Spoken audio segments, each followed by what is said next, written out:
Hey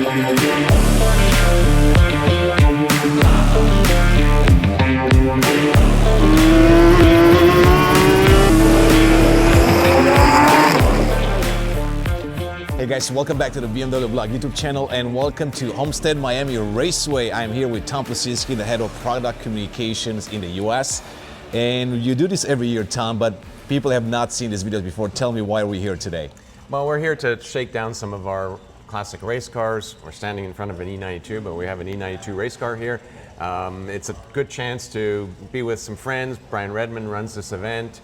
There are lots of good vintage racers here that have wonderful cars, so It's a fun event to be at. It's cost effective for us, and so we like to be here. And besides, normally the weather is really nice. It was quite nice actually, for the last 2 days. Exactly. I mean, people don't know it's the third day, it's a little bit rainy, but beside that, tell me what's the connection between this car, the E92, which is a special one, to the E92 M3 GT2, I believe, right? The one we're going to look at is just a GT, okay. So I'll explain the differences between the two. Yeah. So, but let's start with Lime Rock, right? Because, I mean, very special. It's the iconic version of the E92 for the US market. There were 200 made. Interesting story with the car. The E92 M3 was launched in 2008, which was the worst possible time. We had the massive recession. So the sales curve of the E92 didn't go the normal way, where you get a huge spike at the beginning and then tapers off towards the end of the life cycle of the car. So there was a real need to continue to promote the car later on in its life cycle. And one of the best ways of doing that is with a special edition. And so there was an idea to bring this car in Valencia orange, which was a 1M color, right? Yeah. But our legal people thought, well, it's too close to when the 1M was there, so probably not the best idea. So then the plan was, okay, we have to find another color. Yeah. Well, the M3 GTS that was sold in Europe was done in fire orange, and BMW M said, well, we could do your car in fire orange. So great, fire orange. We flex painted the proof of concept car we had, which was Valencia. Yeah. Resprayed it in fire orange, and it could be removed if we wanted to. It's still as is though. Yeah. And then presented it to the management board, and they went, yeah, okay, let's do it. If you guys think it's going to work, go ahead. Yeah. So Lime Rock, it's a stock M3, but it has a few BMW M performance parts. The splitter in the nose here, the steering wheel inside in Alcantara. It's a competition package with standard. Carbon roof was standard. So essentially, you put together a package at a lower price of a very special car, basically. Right, of things that were items that people wanted to have on the car. By bundling it, we were able to get a special price. So the Lime Rock package in total was $10,000, which was good value, because normally you would pay $5,000 just for the paint. Now this is a 6,000 mile car that we kept. It was one of our press cars. Yeah. And it's probably worth north of 100,000 at this point. Carbon fiber spoiler on the rear, and then the M Performance exhaust on the car. Finished off the package. Yeah, today this is the one people want. Yeah. It's a beautiful car. I really like the fire orange. Yeah, I mean, it turned out as a great project, because Valencia orange, it's nice, but I feel like it's a lot more special, this color. It's more of a racy color than anything else. Exactly. I think it turned out great. And then one more thing to point out is, why is it called a Lime Rock Park? Exactly. Right? So BMW North America had a long-standing relationship with Lime Rock. Yeah. It was our home track, because it's the closest track to our headquarters. And Skip Barber was a good friend, and we talked to him about it, and he went, yeah, I think that's a great idea. So Lime Rock Park actually used two of these as their, Skip Barber's personal car and the safety car for the track for a year. Very cool. So yeah, it was a great project, and now 11 years later, it's the icon of the E92. So now tell me about the stepbrother, the brother, E92 racing car. I mean, this is very iconic for sure. Yes. So this car, this specific car, won Sebring twice. Okay. 12 hours of Sebring in 2011 and 2012 with Joey Hand and Dirk Mueller driving in Somerton for the last race, the 2012 version of the race. in 2011, it won the Drivers' Championship, the Manufacturers' Championship, the Team Championship, and the Michelin Green X Championship for efficiency. So it was a very, very successful car. Wonderful car, and it shares a lot with the street car. But it is certainly an E92. This is called this is called an M3 GT. It was raced in the US in ALMS, and in Europe, sister cars in Intercontinental Le Mans Cup. So the cars were the same, both sides of the ocean, and we were able to share data between it. It was supposed to be a convergence of the series. It happened for a little while and then it went away again, but the cars were developed more quickly and they became extremely successful. So question for you, because I know a lot of maybe the newer audience, the younger audience don't realize this connection between a road car from BMW and a street car. There is always this connection, right? It's across the E92 M3. We've seen it on the M8 GTLM and also on other products, E46, older ones and all of that. But tell me, what's the philosophy of M when it comes to racing? Because it's a little bit different than other brands. Yeah, the idea was to, the old adage is race on Sunday, sell on Monday.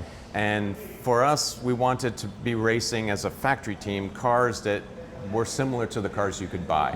So you could watch this car race and win, and that was the car you could buy, and they share a lot of lineage.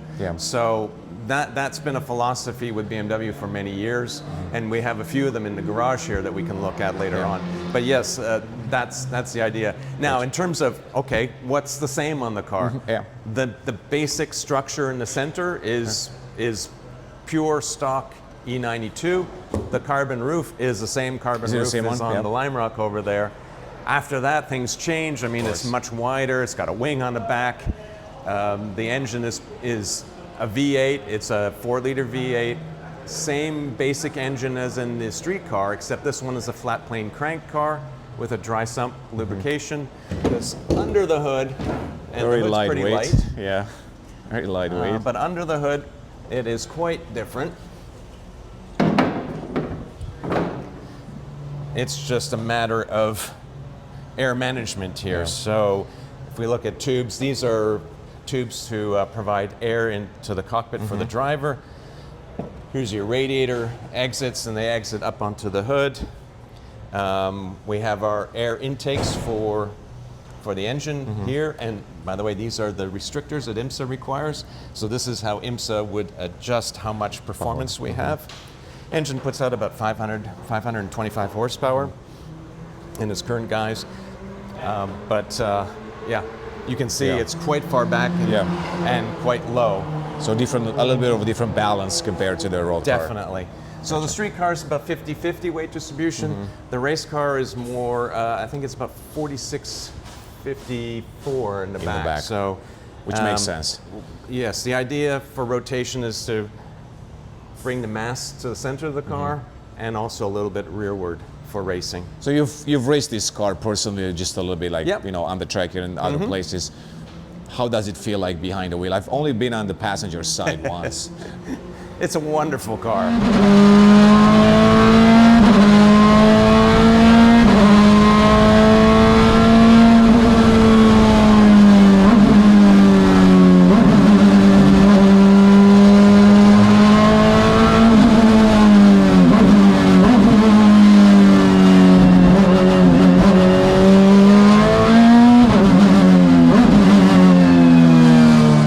I'm a big E92 fan, so... You own one, so... Yeah, I own one, yeah. No, I'm a big fan of this car. It's fast, it handles extremely well. It's a lot of fun to drive, and it feels a lot like the street car, believe it or not. So, but on steroids, right? So it's a great car that way. Do you prefer this one over the M8 GTLM, or? Oh, I don't know. I really like the M8. Really like that one? Yeah, I really like it. Just more because it's more modern, you know, or? It's kind of. I would say it's. If you're into airplanes or fighter jets, this is like an F-16. The M8 is like the F-35, the current one that can do all sorts of things that you didn't think was possible.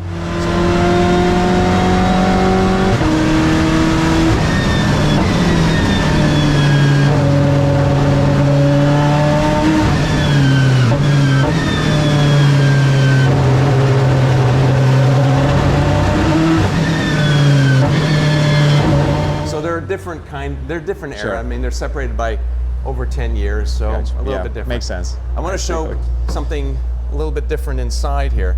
So if we pull the camera inside, you'll see the original dash area of the car is way back there. The current dash display is back here, and you're actually sitting in the rear footwell. Okay. The rear seat footwell. This so far pushed back, everything yes. is moved backwards, yeah. Yeah. The seat is absolutely fixed to the frame, so you get super great feedback into your body. You know exactly what the car is doing. And in order to adjust to different drivers, we have a movable foot box. So that's the way to adjust for the Exactly. driver's Pedals height. can be moved, yeah. Got it. Otherwise, you just have to fit and get used to it and deal with it. Gotcha. Interestingly, because it's a flat plane crank engine, it has a lot of vibration. Okay. It feels very different to the street car in terms of the engine, How it behaves. the way it sounds, the way Yeah. it feels, and but it's equally high revving. 8,500 is the red line now. When it was actively racing, it was about 8,800 RPM Gotcha. red line. Very cool. Maybe we'll walk around and show the other ones a little bit. Sure. Maybe so that way we can tie the connection between the. I mean, we have an M8 back there, competition, Yeah. Well, actually, 2024. you were talking about M8. Here's an M8 You can see GTLM. the road car right there, and then of course the race car Yeah. right here, and Yeah. looks a lot different. Looks a lot different. The E92 was a race car built by the factory only for factory racing. So it was the moonshot at its time. It was the best it could possibly be. This is the best it could possibly be in more or less the modern era. So 2019 or so. And I mean, if you look inside here, let's show the cockpit in it. It's quite a bit different than it used to be. It's more like a spaceship compared to the other one. Yeah, it really is. Yeah, lot more buttons, There's a lot switches, of buttons. The yeah. driver's manual on this is 36 pages Okay. of size 5 font. So you really have a lot A lot of reading. of reading to do and a lot of studying to do. This is the best technology you could possibly get. Okay. This required a team of 40 people to run Okay. properly. Now that it's a vintage car, we've simplified it a little bit so that we only need a crew of about 4 or 5 to run it, one race engineer to be able to operate the car. But back in the day, this thing had, I mean, all those buttons on the steering wheel Yeah. did something. So there was a lot of things you could do with the car. So the reason why I was asking, because I know you mentioned a few days ago that you can actually purchase this car if you want, right? Oh, yes, yes, So that's the car right. it's up for sale. So if somebody wants to run in a privateer team or in a We can help. We can non-IMSA support it, race, yes. they could do that. Right. You can't actively race this. It doesn't qualify for any of the series at the moment. But yes, you can vintage race it in the U.S. It's a blast. Yeah. It's a high downforce car. It is fun to drive. It'll cost you some money to purchase, and it'll Yeah. cost you some money to operate it. But it is the best that you can get from that era. Gotcha. This is it. This is the oldest car. It's a 1972 BMW ALPINA 2002. It's a blast. This I saw you car is driving just- yesterday, and it just looked so much like fun. Yeah, and it's very original. It has very little race mileage on it, so it wasn't really beaten up. It was never Yeah. crashed. So it spent 24 years in a warehouse looks before pristine. we purchased it. Metal hood. Yeah. It's got doors that are steel. It's like an steel. actual door, yeah. Yeah, actual steel. We had with even leather on windows. the- Yeah, with windows that roll up and everything. You got even leather on the door panels. Inside, it's got a few extra gauges for racing. It puts out about 220 horsepower, It so does. it's pretty quick. And we can probably open the hood on this so we can see what made ALPINA famous back in its day. We'll pop it open. Perfect. There we Just go. lift it up. It is a little bit more lightweight than the usual, but Yeah, a little lighter, exactly. But it's a 2002 engine, so an M15, M12? No, I'm sorry, M12. I'm getting confused there. But M12 engine with dual Weber carburetors on it, which was an ALPINA signature. And they were able to get about a little over 200 horsepower on it. yeah, It's, it looks pristine. Yeah, really fun little car. Really well maintained. We don't take it out very often, but when we do, it's always a fan favorite. Yeah, yeah. I mean, it's absolutely beautiful, especially with this paint job. Black and orange, absolutely beautiful.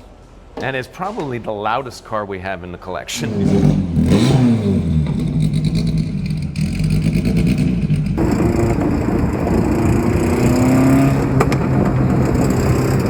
This is the Joy car. So this was this is the very first chassis 901. It was used for the first 2 seasons of ALMS in 2009 and 2010. It won the Team and Manufacturers Championship in 2010. It's one of Bill Oberlin's cars. Milner used to race with us, and they were paired up in this car. Big difference in this car is back in those days, we weren't allowed to have paddle shifters. Right, so it has a sequential shifter in the center there. A little bit more difficult to drive because of the sequential shifter, because you have to take your hand off the wheel. Okay, to shift it. But relatively similar to the other car. The car we first looked at, it was a development of this, and there were a lot of things in suspension and interior setup that made a difference. All right, let's go back to E46 M3 GTR. GTR, yes. Does he have the 6-cylinder or the? This is a 6-cylinder. Okay. So the GTRs came out in 2001, and they were originally V8 powered cars. The story is been well told, but we dominated the 2001 season, and at the time you had to build. In order to use the V8 that we used in the car, you had to build 10 for the street and offer them for sale in 3 continents. But you could do the development of the street car concurrent with racing. So that's what we did. Yeah. And at the end of the season, 2001 season, we showed the street car at Road Atlanta. In all, 7 street cars were built. Some were development test mules, but there are 3 that still exist and completely finished street cars with this P60 engine, which was the 4-liter V8, and it was really dominant. ALMS changed the rules at the end of 2001 under protest from Porsche. And I know the guys from Porsche quite well, and they still lament that car. But at the end of the season, they changed the rules and said you had to make 1,000 of the engines and sell, I think it was 100 cars or something, which was just not doable. Understood. So we retired the cars for a year, and then came back a year later with the inline 6, which was the engine that was normally in the car, but further developed, and we went Grand Am racing. So this car raced at Daytona and in the Grand Am series, and it was very successful. In 2004, it was the overall champion in Grand Am. With Bill behind the wheel. With Bill and Joey Hand. Yeah, exactly. And then the cars continued to be raced until 2006, and this is as it ran in 2006. So I asked Bill Oberlin the other day, because definitely has quite experience with all these cars, and he said this is probably the hardest one to drive out of all of them. Oh, definitely, yeah. And that is. We'll look at some of the technology. We'll open the hood here first. Because I was curious to know which one he feels like it's a... We're looking at a 20-year-old car now, right? So still. Yeah, E46 M3 owners will recognize the head of the engine. For sure. The airbox looks very similar to the CSL version that was out. Yeah. But it's much closer to a stock street car than E92. E92, yeah. I mean, it looks like it once you open this up. I mean, exactly. Really, the big differences are the exhaust for the radiator. Yeah. And then you see the shock reservoirs there, and that sort of thing. But and then the bracing here. I need that for the cage and for the front suspension. Yeah. But much closer to a street car. Yeah. Sure. Now, if we look inside, we have a racing seat, but it's on movable rails. Okay. Now, I can't move it very much here, but any movement of the seat is loss of fidelity for the driver's understanding of what the chassis is doing. So this is the old way of doing it. The new way, the seat is fixed. Steering wheel, very simple. It's a steering wheel. That's it. And then no whistles and bells. No, not at all. Just point. It's a 3 pedal car. Use the clutch only for starting, really. After that, you go through the gears without clutching. It's a Hewland gearbox in the car, H-pattern Hewland, dog style.